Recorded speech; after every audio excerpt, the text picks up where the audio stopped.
high school, middle school, universities should have the opportunity to hear her tell the story of her parents and what life was like in prior generations.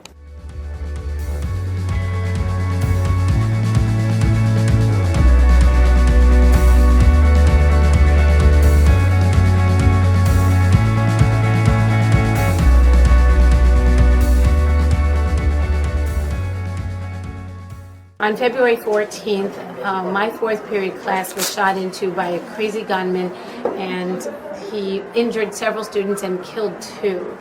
And we've been grappling with how to deal with this, and one of the things that we had for healing was to invite Roslyn Franken to come speak.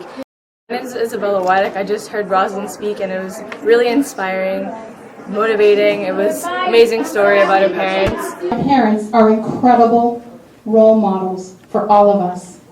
We can follow in their footsteps by approaching life with that same faith and fortitude instead of constant fear. And just an incredible story of perseverance, the inspiration to do the right thing, to continue on, and just to live life to the fullest with everything that they're given. This really inspired me to fight for my goals and to never give up and just to keep going and to to do well in school and never give up on my dreams. And even if I go through bad stuff, it's just there's always hope in life. I appreciate how Roslyn's reaching out to kids in our generation and inspiring us and telling us about all these different things. Like what you learn in a textbook versus someone who's actually experienced this or has relatives who have experienced this, they actually know what's going on. I appreciate the fact that she's not sugarcoating anything and she's actually educating us.